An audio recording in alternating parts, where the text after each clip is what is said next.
오늘 설교의 제목이 하나님의 마음입니다. 여러분, 함께 사는 부부들 가운데 여러분 남편의 마음을 아내가 얼만큼 여러분 안다고 생각을 하십니까?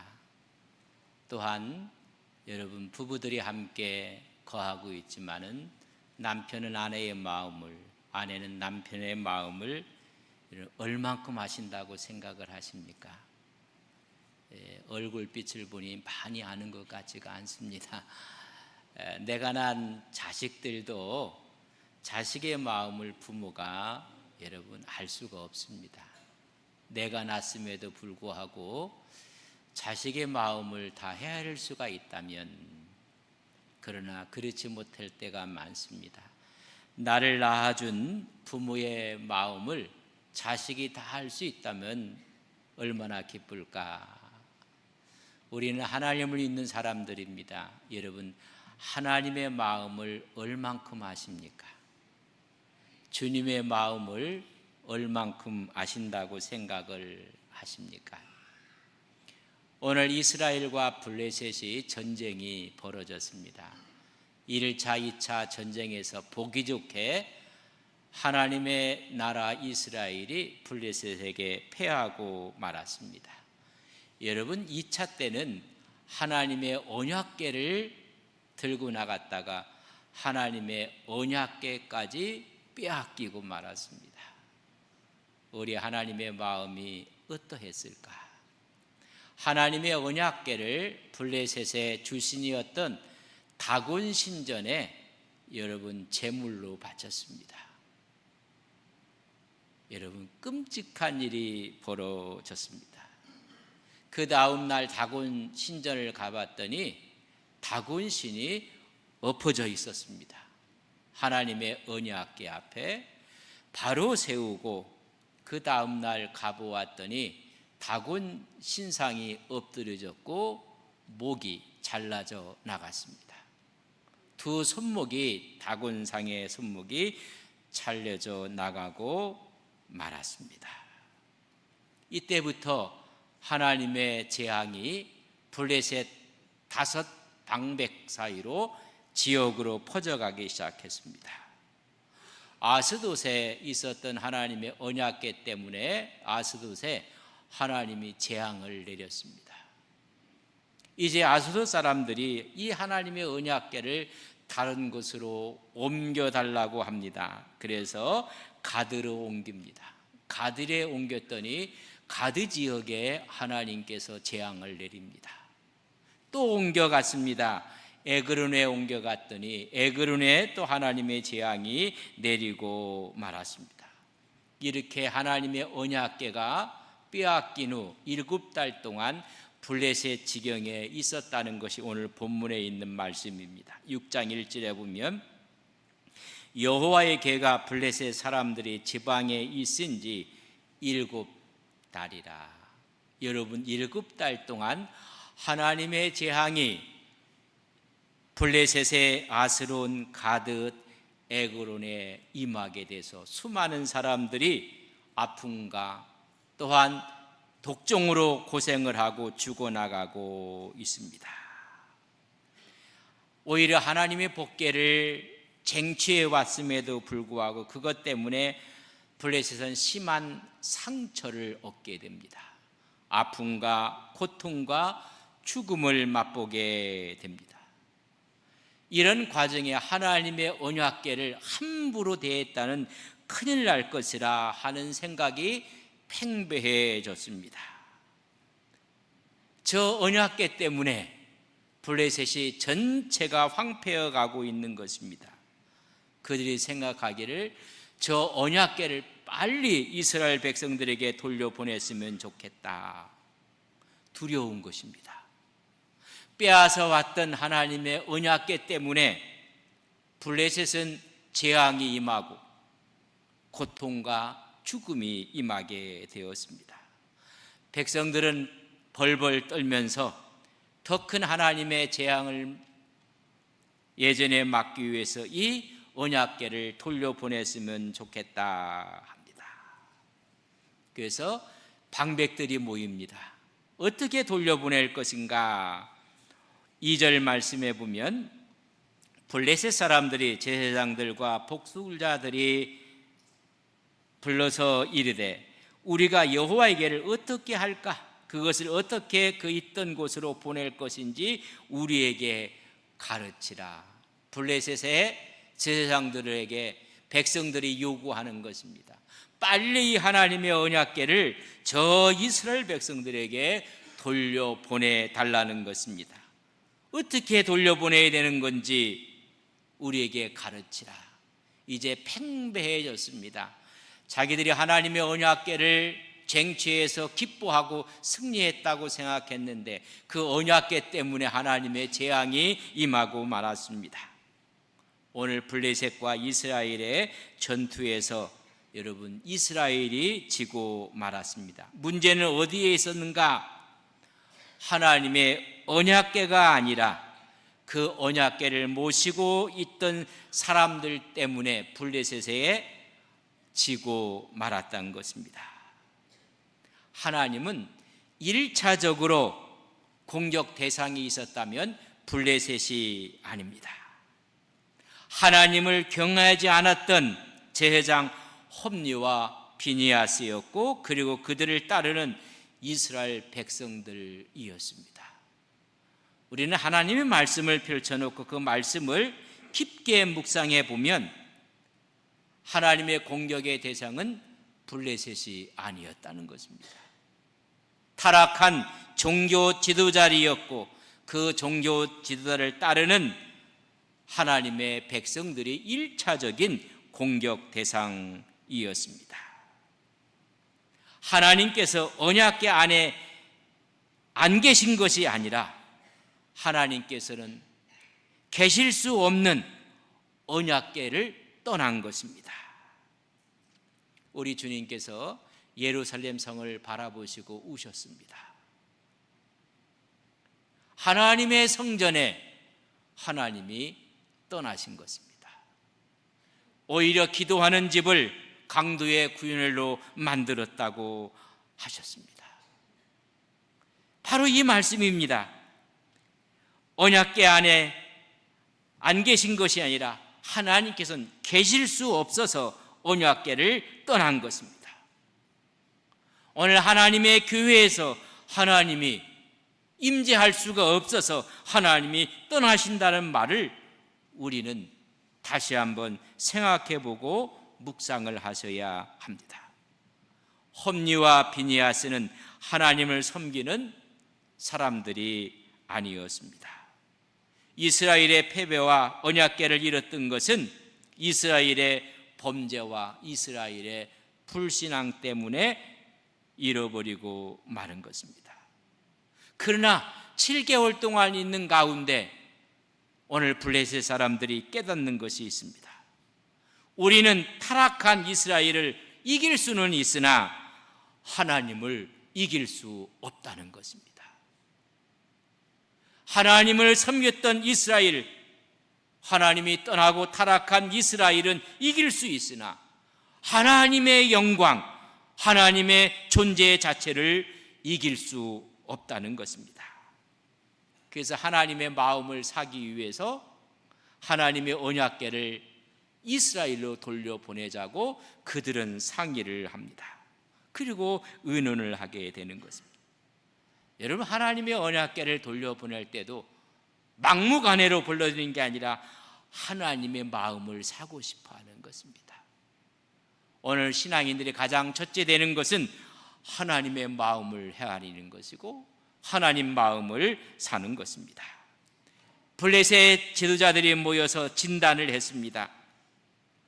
이 재앙이 왜 생겼는지, 문제는 무엇인지 정확하게 진단을 했습니다. 아주 영민하게 구체적인 방법을 강구했습니다. 여러분, 진단이 정확해야 처방이 정확할 수가 있습니다. 여러분, 두 가지의 정확한 진단을 하고 처방을 하게 되는 모습을 보게 됩니다. 우리 3절 말씀을 저랑 같이 읽겠습니다. 사무엘상 6장 3절에 같이 봅니다. 그들이 이르되 이스라엘 신에게를 보내거든 거저 보내지 말고 그에게 속건제를 드려야 할지니라.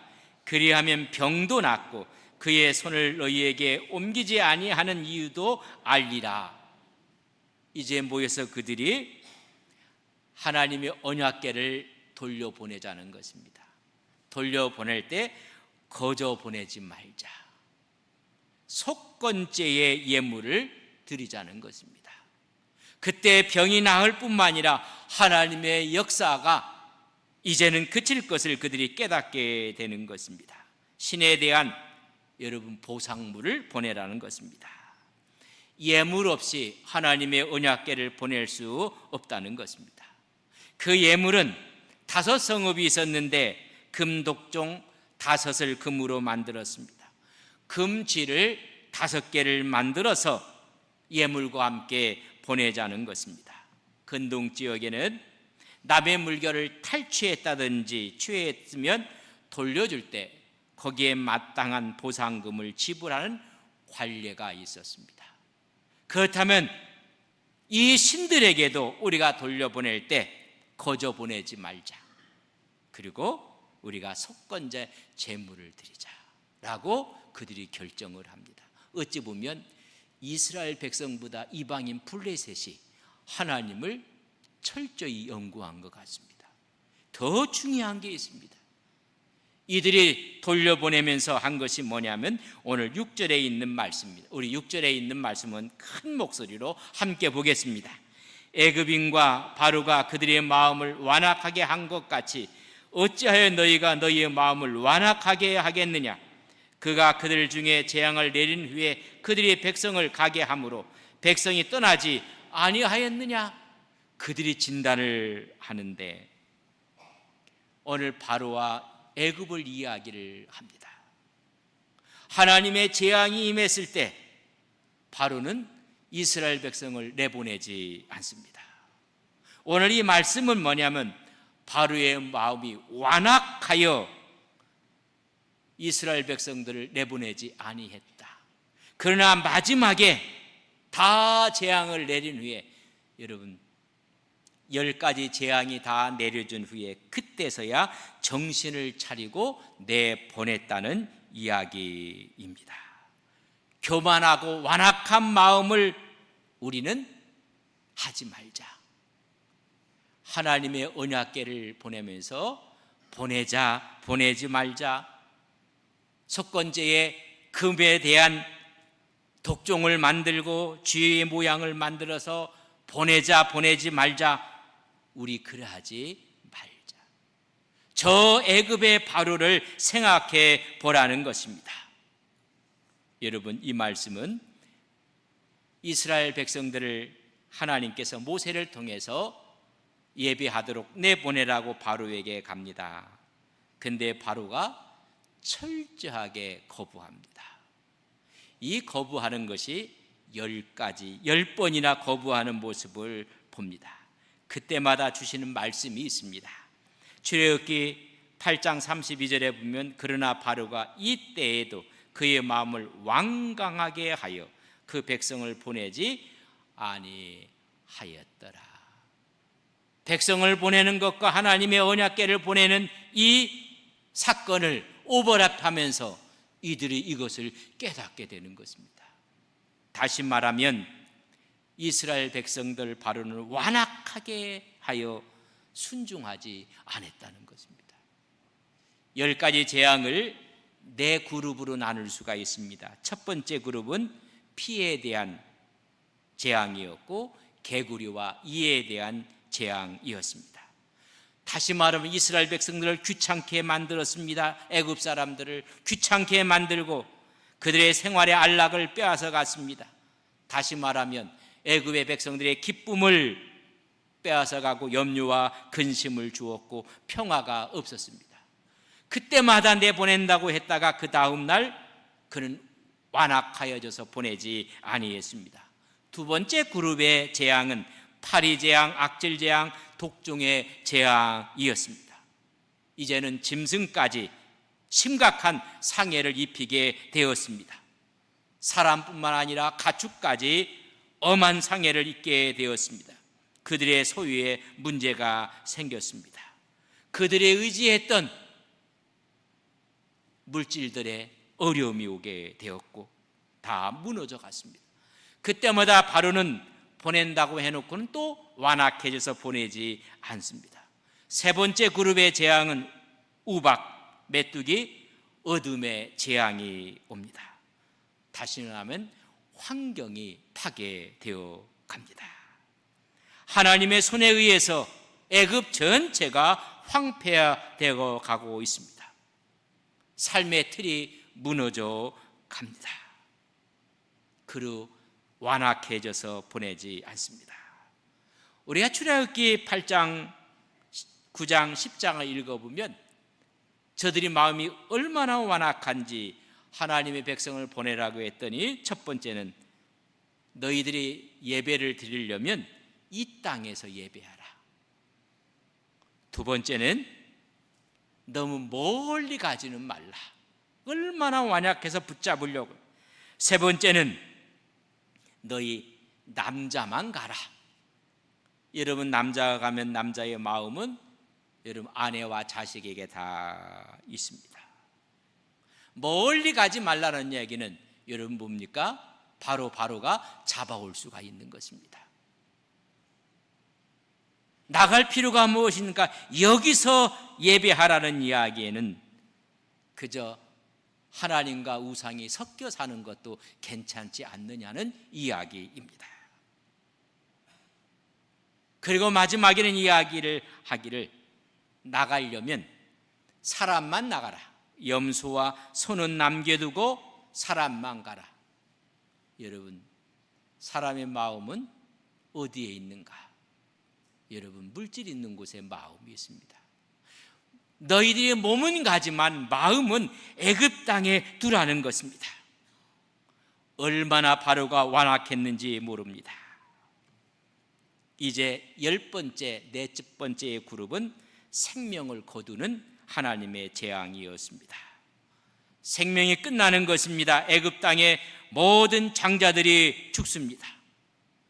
기대가 단절되고 신앙이 붕괴되고 신앙의 대물림이 단절되고 맙니다. 그제서야 출애굽기 12장 31절에 보면 밤에 바로가 모세와 아론을 불러서 이르되 너희와 이스라엘 자손은 일어나 내 백성 가운데서 떠나 너희의 말대로 가서 여호와를 섬기라. 완악함으로 인해서 전체적인 황폐화가 되고 더 이상 회복 불가능하게 되었을 때 그때서 일어나라. 그리고 떠나가라. 그리고 여호와를 섬기라고 이야기했던 것을 이 블레셋 사람들은 알고 있는 것입니다. 우리는 이런 아픔과 고통이 오기 전에 바로와 애굽처럼 완악하지 말자. 여러분 블레셋의 제사장들이 얼마나 영민했는지 모릅니다. 하나님을 믿는 백성들보다도 더 성경을 철저하게 이해하고 있었던 블레셋 제사장들의 이방 제사장의 모습을 봅니다. 바로는 다 당하고 순종했다.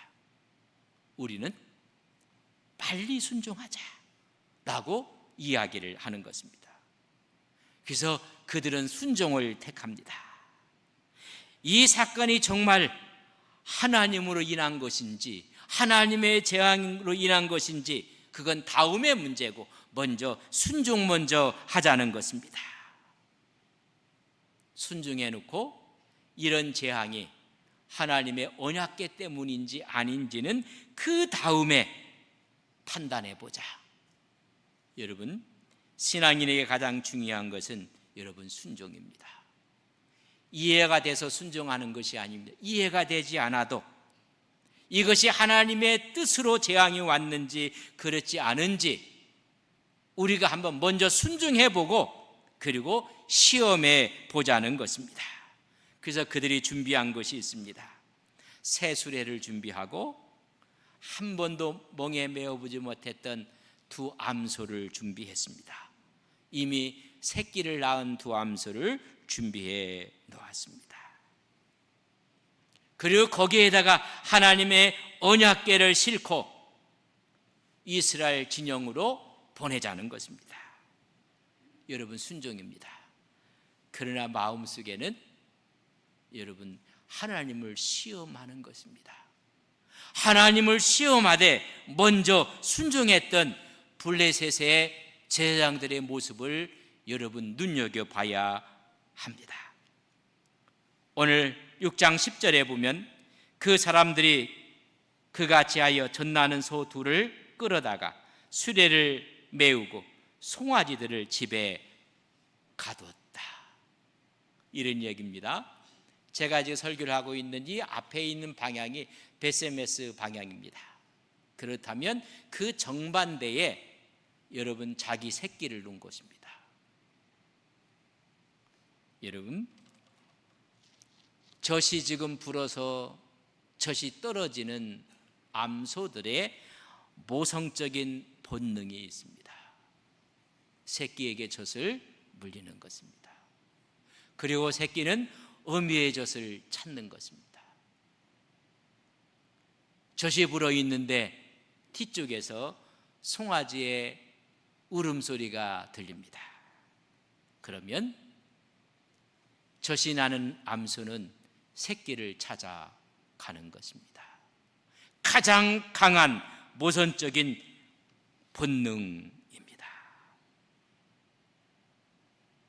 그렇게 그들이 여러분 준비를 한 것입니다. 11절 보면 여호와의 궤와 및 금쥐와 그들의 독종의 형상을 담은 상자를 수레 위에 예물을 실은 것입니다.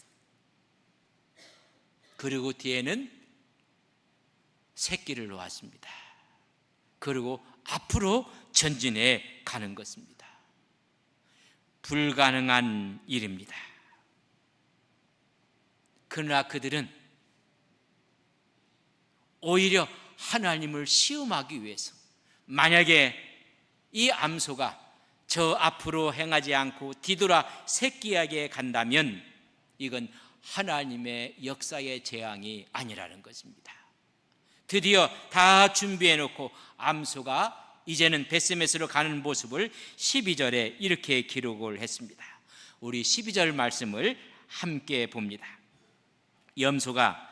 암소가 베스메스 길로 바로 행하여 데리러 가며 갈 때에 울고 좌우로 치우치지 아니하였고 블레셋 방백들은 베스메스 경계선까지 따라가니라. 암소가 새끼의 울음소리를 뒤로하고 앞으로 갔다는 것입니다. 그것도 바로 갔다는 것입니다. 데리러 갔다는 이야기는 좌우로 치우치지 아니했다는 것입니다. 불가능한 일이 벌어졌습니다. 곧바로 간 것입니다. 여러분, 상상력을 동원해 보십시오. 어린 송아지를 떼어놓을 때 송아지는 울었습니다. 어미 암소는 울부짖었습니다. 그 암소를 끌고 와서 암소는 펄쩍펄쩍 뛰었습니다. 젖은 물고 자기 새끼가 젖달라는 울부짖음이 들려옵니다. 그렇게 펄펄 뛰었던 암소가 하나님의 언약궤가 실려있는 수레가 그의 몸에 닿자마자 암소는 조용해졌습니다. 그리고 곧바로 베스메스로 행해 갔습니다. 다른 길이 아니었습니다.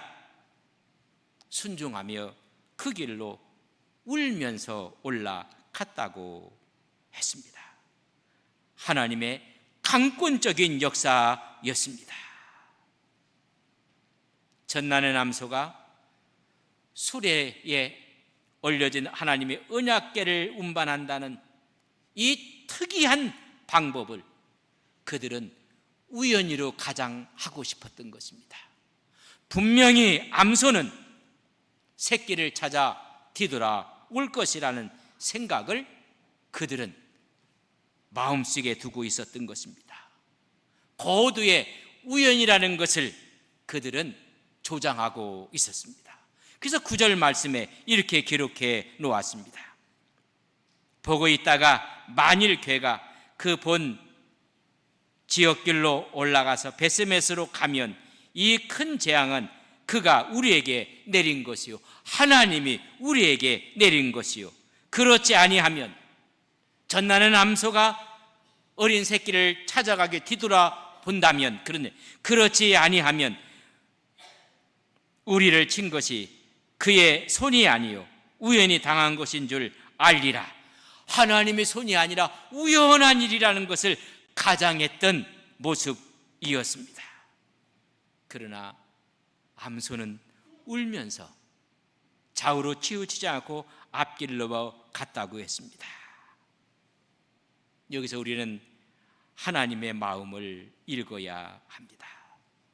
하나님은 오늘도 그의 주권을 행사하시는 하나님인 것을 아셔야 합니다. 우연이 아닙니다. 본능을 뛰어넘는 하나님의 역사적인 사건입니다. 암소는 그의 모성적인 본능으로 새끼 앞에 달려가고 싶었지만은 하나님이 역사를 위해 앞으로만 갔습니다. 불가능한 일을 행했던 모습을 보게 됩니다. 새끼를 떼어놓을 때 그렇게 울부짖었던 암소가 하나님의 언약궤가 실려있는 수레가 닿는 순간 조용해졌습니다. 우리는 하나님의 말씀이 우리 앞에 다가오는 순간 우리는 조용해져야 합니다. 오늘 이 말씀을 통해서 하나님은 스스로 거룩하심을 증명하고 있습니다. 블레셋 사람들은 우연을 가장하고 싶었습니다. 그래서 오히려 실험하듯이 뒤에 송아지를 놓고 하나님의 언약궤를 메고 앞으로 전진하게 했습니다. 만약 치우쳤다면, 되돌아왔더라면 모든 것이 우연이고 만군의 여호와 하나님은 자기들이 섬기는 신의 수준밖에 되지 않는 하나님으로 여겼을 것입니다. 그러나 하나님 스스로가 거룩하심을 증명한 것입니다. 곧바로 베세메스로 올라간 것은 하나님은 이스라엘이 패배했음에도 불구하고 하나님의 백성을 잊지 않는 하나님의 모습을 보여주고 싶은 것입니다. 하나님은 그들을 사랑하고 있다는 것을 그들에게 알려주고 싶었던 것입니다. 이스라엘은 불순종으로 말미암아 패배했지만 하나님은 여전히 언약을 기억하시고 이스라엘을 사랑하시는 하나님의 마음입니다. 이런 하나님의 마음을 신약에서는 누가복음 15장 집 나간 탕자의 비유를 통해서 우리에게 말씀하고 있습니다. 먼저 재산을 다 챙겨서 나가 둘째 아들, 허랑방탕했던 그 아들을 나가는 순간부터 아버지는 기다리십니다. 완전히 거지가 돼서 돌아왔을 때도 아들의 자리를 복원시켜주고 큰 자체를 베풀며 이는 죽었다가 살아온 아들이라. 하나님의 사랑을 우리에게 보여주고 있는 것입니다. 오늘 베세메스로 올라가는 암소를 통해서 우리는 하나님의 마음을 읽어야 합니다. 본능을 뛰어넘는 순종. 하나님의 마음은 그 마음을 보고 싶어 하십니다. 순종을 통해 하나님의 거룩하심의 능력을 하나님은 드러내고 있습니다. 하나님의 언약궤는 빼앗겼지만은 다시 하나님의 구속적인 역사로 돌아오게 함으로 하나님은 여전히 이스라엘을 잊지 않고 기억하시며 사랑하고 있다는 사실을 깨달아야 합니다. 우리는 늘 언제나 하나님께 돌아가는 시간이 여러분 가장 빠른 시간입니다. 하나님은 우리를 기다리고 계시고 우리를 여전히 사랑하시는 하나님의 사랑을 오늘 이 베세메스로 올라가는 두 암소의 모습을 통해 하나님 앞에 순종하며 나가는 믿음의 거룩한 종들이 되시기를 주님의 이름으로 간절히 축복합니다.